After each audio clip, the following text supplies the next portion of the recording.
On in Cass County on the policing side of our county and how well it's doing, hopefully. All right, Jared, take it away.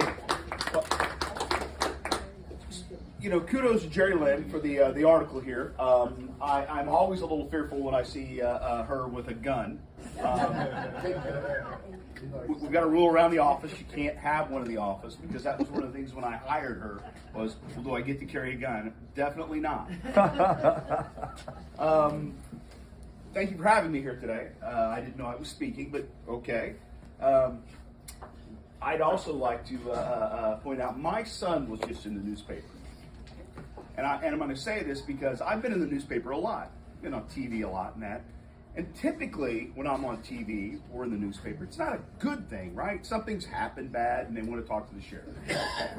So when you see your picture, a picture of your child in the newspaper, you know, you always hope it's not related to an article that I'm attached to, right? Like arrested or something like this. But no, my son, a high school senior at Harrisonville, won the state champion wrestling, 175 pounds, just last week. And,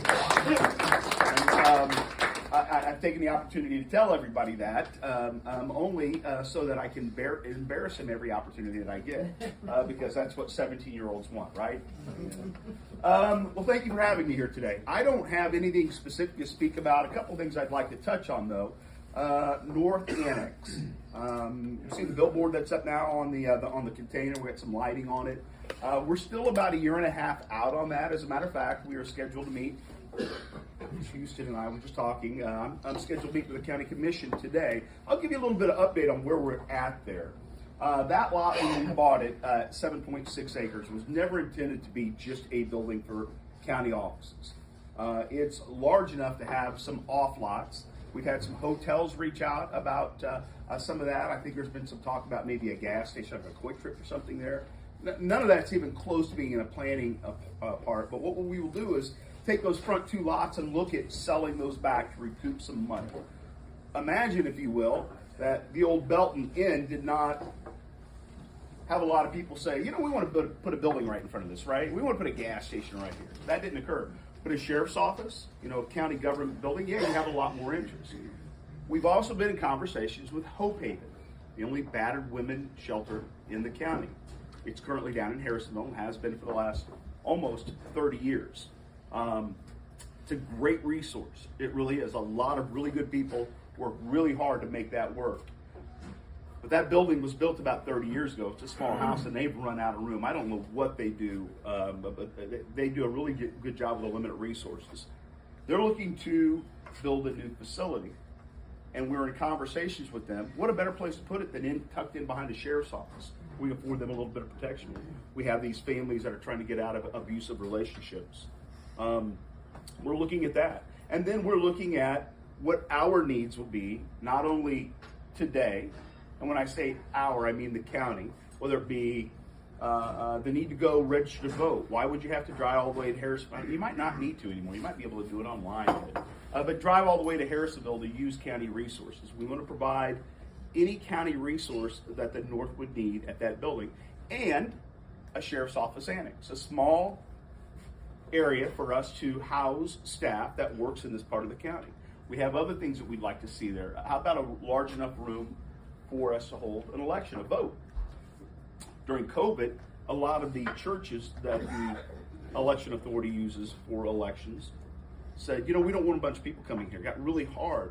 A lot of polling places were consolidated. So having our own would be a great opportunity up there. So those are things that we're discussing now, things we'll talk about today. We're meeting with a firm they've hired to help us lay out that lot. What will it look like? Where will the utilities come in at? What will the infrastructure need to be? Those things are going to be occurring. The first meeting actually, once again, is today. But we've talked about trying to be shovel in the ground, turning dirt, about a year and a half. That's kind of the plan right now. For me, it's important to have a presence up here because, and many of you heard me say this before, I grew up outside of Belton, graduated from Belton High School. It's been a long time ago, but I still consider this my hometown. And in the northern part of our county, we are growing by leaps and bounds. And unfortunately, we share a border with Jackson County. And we have a lot of issues that come out of Jackson County. We have a lot of crime. It's been some years since I've looked at the numbers, but historically, we'd go back at the end of the year and go through our data, get our year in the end stats. Over 60% of our customers, people in our jail, were from outside the county. That's a significant number.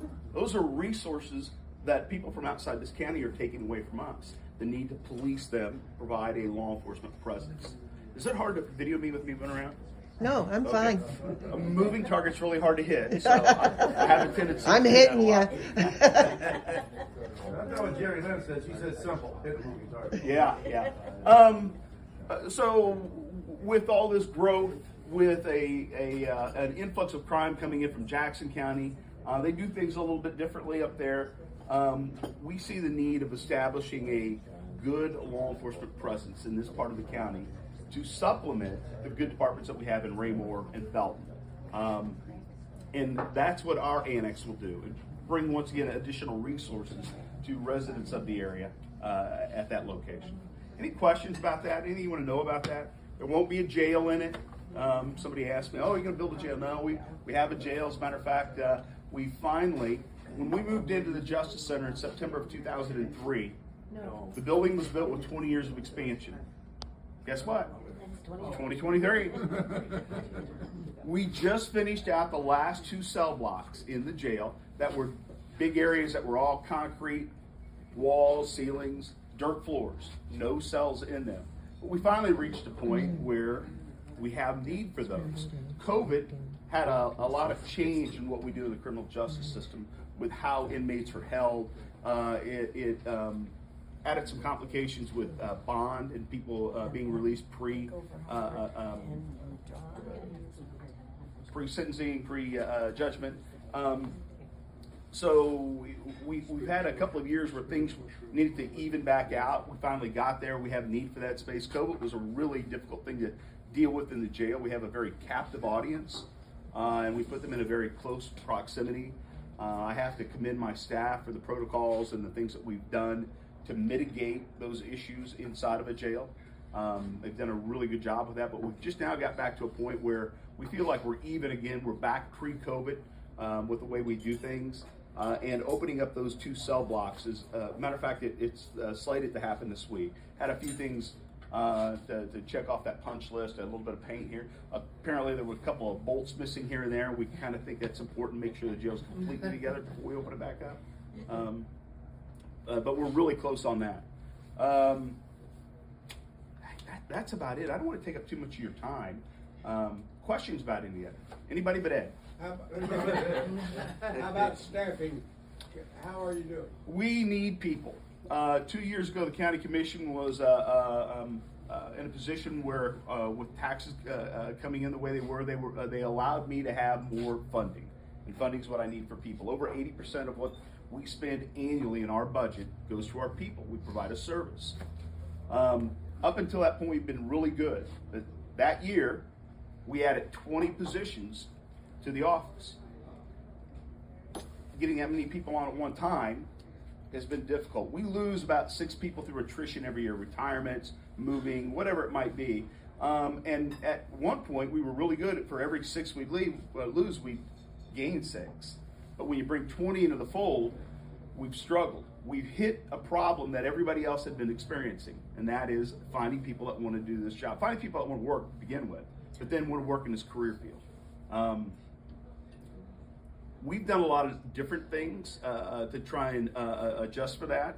One of the new programs that we've been working on for the last 1.5 years, almost 2 years now, I just had a conversation last Wednesday. We're taking these kids that are at RayPec or Cass Midway or Harrisonville, that go to the Cass Career Center, that have an aptitude to maybe want to be in the law in one way, shape, or form, a lawyer, and a law enforcement officer, dispatcher, whatever it might be, 18 years of age. We're putting them through a mentor program where they actually come in and work. We do that with college kids and have for quite some time. But it's kind of a new way to reinvest in the young people in our community to get them interested so they don't go off and work somewhere else. The problem is the fruits of that labor won't be seen for several years. Right now, as I've talked to other law enforcement officers in the area, Raymore, Belton, wherever it might be, we're all struggling to find people. But it's been exacerbated for us because I added so many positions at once. So I don't know what the answer is. Hopefully it'll get better, but we're optimistic. How old do they have to be in a car and on their own? Their age? Yes, to get a license in Missouri, a Class A license for law enforcement, you have to be 21 years of age. You can go to the academy now. It used to be you couldn't go to the academy unless you were going to graduate at 21. So you go at 20. Now they're allowing you to go and take the test so that when a year or two later, when you become eligible, you can get your license. We are the only sheriff's office in the state of Missouri to have its own law enforcement academy. That's regulated by the state. They give out those licenses. Most of the agencies that have them, Kansas City, St. Louis, Highway Patrol are really big agencies. The other ones are supplemented typically through the colleges. We are the only sheriff's office in the state of Missouri to have our own academy. We've had it since 2006. It started off pretty small. We graduate 2 classes every year now, and we put a lot of effort into that to grow our own, find those young people from our own community, bring them in and train them in our facility and bring them right up to work. Not only for our own office, but we train law enforcement for everybody in the county. Every law enforcement agency in the county's had people in our class. Yes, Frank? Is there any talk at Jeff City about lowering the age to 18? I mean, we let 18-year-olds go out and get killed in war. I've never heard of it, and I wouldn't be for it, only because I have a 17-year-old son, and the responsibility. If you think in the military, you're in a platoon, you're in a battalion, you have all these people around you. Here's a badge, here's a gun. And I only know this because when I became a deputy, my training was like 2 weeks. Here's your gun, here's your badge, here's your car keys, go forth and prosper.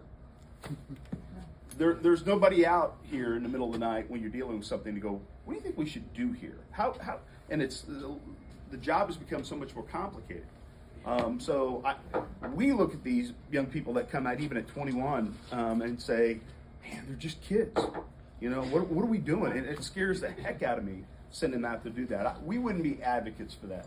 If you're working in a really controlled environment, and we have that in the jail, that's why we allow these 18-year-olds come in and mentor, where if you have a question, supervision is right there all the time. But you don't have that when you work in a patrol capacity. You don't have anybody to ask, what's the right course of action here for something you've never seen before.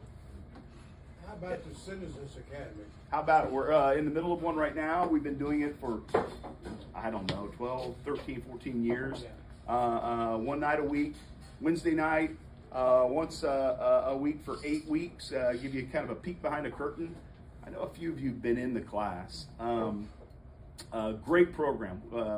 We've got, I think, about 18 people in the one this time. I've missed a couple of, actually I've missed all but one class. I guess that's a good thing. There were like 18 people, 17 women and 1 man, and I don't know how that worked out that way, Jerry Lynn. We're recruiting them that way. We'd encourage you to go to that. It's a great program. Gives you an opportunity to come in, meet staff, do a lot of neat things that most people would not have the ability to do. Tours of the jail, we shoot machine guns, things like that. For a while, you were requesting volunteers in the office. Is that still? So if you graduate from our Citizens Academy, you can go on to be a member of our auxiliary, a really good group of people that come together and do a lot of things. We don't request that they come in, but if they want to come in on any given day to work in the office, we have a variety of things to do. But more importantly, when we have something crazy happening and we need resources, and it could be simple things. We need somebody to go get food for 80 people at an event, a major crime scene, or drive across the state to pick up our new patrol car, so we don't have to pay that extra $800 a car to have them delivered back. Sign me up. You've done that? No, I said sign me up. Just a lot of neat stuff. They really do help us out. They took on a project last year to host the first rodeo that we've ever had. We had a sheriff's office rodeo, and the money we made for that went to our Shop with a Cop. We call it Tan Santa program. We take about 80 kids, something like that, They get $100 to go out and spend. Plus, we buy them before they spend that a coat and a pair of shoes. So these kids are from all around the county. It's a lot of fun. We did a little different this year, but the funding for that all comes from our auxiliary program, the work that they do. Good bunch of people. Yep. So,